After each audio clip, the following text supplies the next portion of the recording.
Salve, salve, nação rubro-negra, muito bom dia, sejam todos muito bem-vindos ao canal Marquinhos Fla Assunção.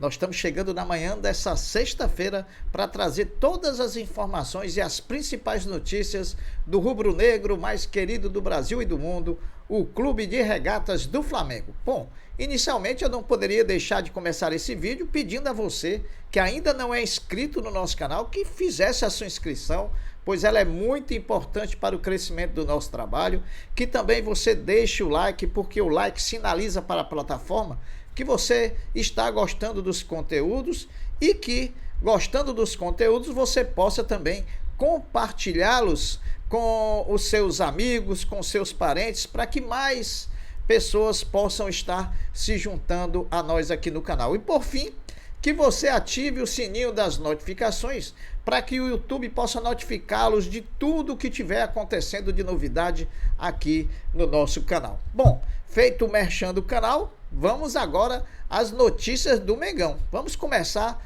fazendo um desabafo, fazendo assim uma palavra de tristeza pelo que a gente tem visto e pelo que a gente viu na última quarta-feira diante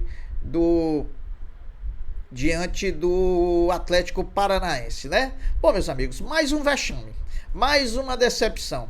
Esse é o nome do Flamengo na temporada 2023. E a diretoria preocupada apenas com a política interna do clube, com possibilidade de dar um golpe em relação ao mandato do Landim por mais um ano, e no final daqui da edição, durante essa edição de notícias, a gente vai ver que isso tudo ruiu, que foi tudo por água abaixo. Time sem comando, ninguém sabe no futebol do Flamengo quem é o comandante e quem é o comandado, pois todo mundo se acha dono da razão. E o final de tudo isso, meus amigos, são vexames, são fracassos e são derrotas. E por consequência, perda de títulos. A pseudo-normalidade impera, o time batido dentro do campo e a diretoria inerte, omissa e ausente. Como sempre, abaixo o amadorismo reinante no Flamengo, no futebol do Flamengo, e pedimos profissionalismo já. O mesmo profissionalismo que a gestão adota nas finanças do clube, que ela também adote no carro-chefe do Clube de Regatas do Flamengo, que é o futebol. O futebol jamais pode ser colocado em segundo plano no Flamengo. É ele que é a essência do Flamengo. É ele que trouxe essa nação rubro-negra para torcer por essas cores vermelho e preto. Por isso ele tem que ser colocado sempre em primeiro lugar.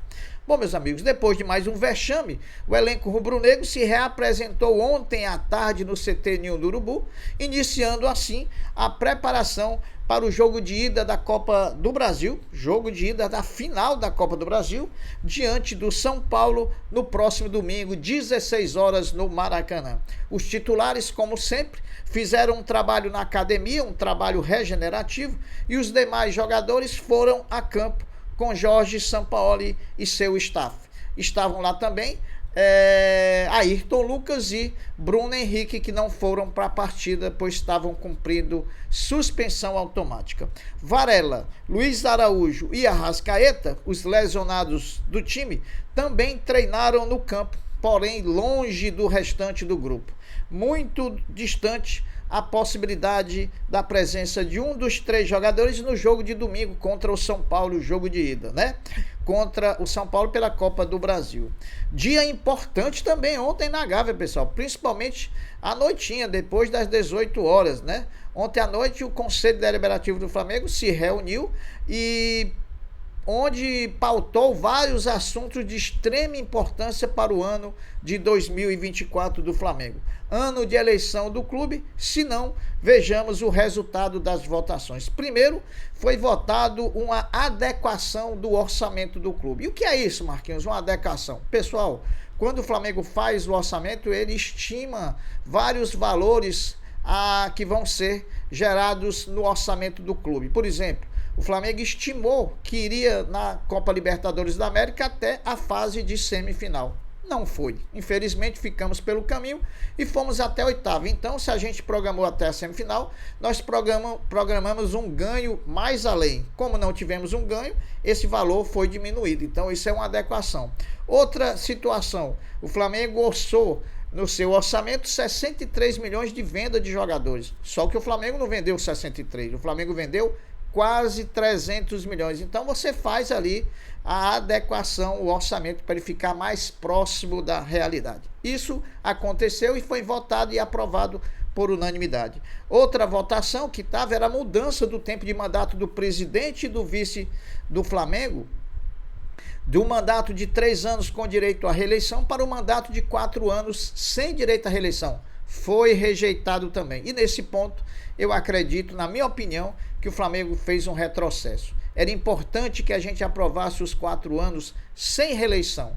Porque isso traz a alternância de poder. Isso faria com que a cada 4 anos uma nova cabeça viesse dirigir o Flamengo. Isso é importante. Mas eu acho que o medo foi grande. O medo de, ao fazer isso, num futuro bem próximo, pudesse aparecer outra emenda ao estatuto, beneficiando a atual diretoria com mais um ano de contrato para que se igualasse aos 4 anos. Então, acho que foi por isso que não foi aprovado. Do meu ponto de vista, eu era a favor dos 4 anos sem reeleição. E, por fim, a proibição de concorrer à presidência ou vice do Flamengo quem tivesse mandato eletivo. Essa proposta de emenda ao estatuto era basicamente para tirar o Eduardo Bandeira de Melo da disputa, mesmo ele dizendo que não iria concorrer porque iria privilegiar o mandato dele eletivo de deputado federal, pelo qual foi eleito pelo povo do Rio de Janeiro. E aí foi um quiprocó danado, né? Fizeram a votação, o Alcides, presidente do Conselho Deliberativo, proclamou o resultado, depois foi questionado, ele tentou refazer a votação 3 vezes, não conseguiu, e aí suspendeu a sessão, dizendo que vai remarcar outra. Pô, mas ele proclamou o resultado, então vamos ver onde vai parar isso aí. Tomara que o Flamengo não dê uma de Vasco e leve às vias judiciais essa questão da proclamação ou não do resultado por parte do presidente do Conselho Deliberativo, Alcides, né? Então foi isso aí, um dia. Agora, lamentar que só 386 conselheiros tenham ido ao Flamengo para votar. Quando o Flamengo fica na mão de só 300 pessoas, 380, é um absurdo, né, pessoal? É um absurdo e isso a gente não pode aceitar. E por conta disso, dessa reunião do Conselho Deliberativo, da presença dos grandes rubro-negros, da diretoria do Flamengo, é que desde a parte da tarde, adentrando pela noite também durante a reunião do Conselho Deliberativo, torcedores do Flamengo contrataram um carro de som, né, para circular nas cercanias da Gávea. E em protesto, o carro de som falava da indignação pelo momento do time, pela diretoria por ter proclamado ingressos abusivos na partida diante do São Paulo e também pela falta de comando que impera no futebol rubro-negro. O carro ficava rodando da Gávea lá muitas vezes com esse som falando e chamando a atenção da diretoria atual do Flamengo. Então, vamos agora a outras notícias. Bom, o Flamengo que vai enfrentar o Goiás, sua próxima partida pelo Campeonato Brasileiro, no dia 20 de setembro, terá já certo como desfalques os jogadores Wesley, que tomou o 3º cartão amarelo contra o Atlético Paranaense, e também o Gabigol, que saiu do campo expulso, né? Vai cumprir a suspensão automática pela expulsão diante do Atlético Paranaense. Então o Flamengo já vai jogar para o Goiás sem 2 jogadores, Wesley e Gabigol. O Flamengo Futebol categoria Sub-17, jogando na quarta-feira em Fortaleza, aqui em Fortaleza, venceu o Ceará Sporting Clube por 3-2, garantindo assim vaga nas quartas de final do Brasileirão Sub-17. O Flamengo enfrentará na próxima fase o Atlético Paranaense, sendo que o Mengão vai fazer a partida de volta, a partida decisiva, jogando na Gávea por ter se classificado à frente do Atlético Paranaense. E se a gente acha que está ruim, eu digo para vocês que pode ficar pior. Ayrton Lucas, que ficou fora da partida contra o Atlético Paranaense, por estar cumprindo suspensão automática pelo 3º cartão amarelo, ele também está pendurado, assim como Gabigol, Pulgar e Alan, no primeiro jogo da final da Copa do Brasil contra o São Paulo. Ou seja, caso alguns desses, Ayrton Lucas, Gabigol, Pulgar e Alan tome cartão amarelo, eles ficarão fora da partida decisiva da Copa do Brasil contra o São Paulo, que vai ser disputada no Morumbi. O Alan não, mais tarde a gente vai falar porque o Alan não.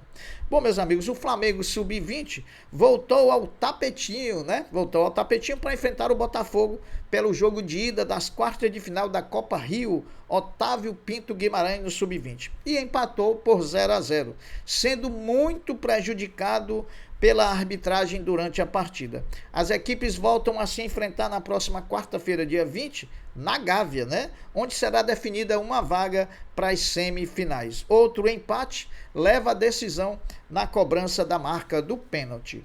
Bom, meus amigos, atualizando o momento do São Paulo, para quem muito está superestimando o São Paulo como um grande time, como um time que está superior ao Flamengo, primeiro eu digo que na tabela de classificação do Campeonato Brasileiro, o São Paulo está abaixo do Flamengo. Já começa por aí. As duas equipes chegam para a decisão sob muita pressão e encarando o título como uma salvação da temporada, tanto o Flamengo quanto o São Paulo. O São Paulo não vence uma partida pelo Campeonato Brasileiro desde o mês de julho, pessoal. A última vitória foi sobre o Santos por 4-1 no Morumbi. Hoje, o São Paulo ocupa a 12ª colocação no Campeonato Brasileiro, sem falar que no atual brasileiro não venceu nenhuma partida como visitante, sem falar que foi eliminado há 10 dias atrás, dentro do Morumbi, lotado da mesma forma que vai estar lotado contra o Flamengo, na Sul-Americana pelo LDU, né? Então, eu não vejo onde está essa supremacia toda do São Paulo em relação ao Flamengo. A gente tem que lembrar que contra o São Paulo no domingo, o Flamengo vai ter a volta de 3 jogadores super importantes que vão dar equilíbrio ao time. Pulgar, Ayrton Lucas e Bruno Henrique. Ave Maria, é muito reforço de peso que o Flamengo vai ter no jogo de domingo. Bom, precisamos, meus amigos, ter de volta o nosso centroavante Gabigol e expulsarmos o Lil Gabi o quanto antes. Nada de Lil Gabi no Flamengo. O que tem que voltar é o Gabigol, o homem que já fez mais de 150 gols com a camisa do Flamengo. O atual Lil Gabi tem mais cartões amarelos do que gols marcados. Em 17 partidas disputadas pelo Brasileirão, o Gabigol só marcou 5 vezes e recebeu 7 cartões. É lamentável que ponto chegou o nosso artilheiro. A portaria do Gabigol em 2023 no Brasileiro, a pontaria do Gabigol em 2023 no Brasileiro cai quase 20% de 2019 a 2023. Veja os percentuais de pontaria do atleta ao longo dos anos. Em 2019, o Gabigol teve 66% de pontaria em lances de arremate ao gol. Em 2020, 55%. Em 2021, 58%. Em 2022, 50%. E em 2023, caiu para 47%. Então, alguma coisa está acontecendo. O Gabigol tem que focar no futebol, que é quem paga as mordomias dele. Não é negócio de cantor de tap que paga as mordomias dele, não é o futebol. E o Flamengo. O jogador Alan, meus amigos, volante que saiu lesionado da partida diante do Atlético Paranaense, teve constatado uma ruptura na fáscia plantar do pé esquerdo. O departamento médico do Flamengo determinou um treinamento conservador com duração inicial de 8 semanas. O que quer dizer isso, Marquinhos? 8 semanas são 2 meses, naturalmente. Mas quer dizer que o Alan está fora praticamente da temporada 2023 do Flamengo, assim como também fora das decisões da Copa do Brasil contra o São Paulo, né? Um dos motivos da irregularidade e do péssimo desempenho do Flamengo no Brasileiro é seu sistema defensivo, meus amigos, pois o Flamengo tem a 16ª pior defesa do campeonato. Em outras comparações, o time treinado por Jorge Sampaoli já sofreu 30 gols no campeonato, uma média de 1,3 gols por jogo. Ou, se vocês preferirem, o Flamengo tomou a soma dos gols sofridos pelo Botafogo, 13, e pelo Palmeiras, 17. Só o Flamengo tomou os gols somados por Botafogo e Palmeiras. Olha como a nossa defesa está uma peneira, né? E para terminar, Flamengo e data FIFA, meus amigos, definitivamente não combinam, né? Após as datas FIFA, o Flamengo teve 13 treinos e 7 gols sofridos em 2 jogos. Números bastante complicados para time que quer disputar título. Bom, meus amigos, eu vou ficando por aqui, deixando um até breve, um até logo, dizendo fiquem todos com Deus, porque eu sempre estou com ele. Saudações rubro-negras. Fui!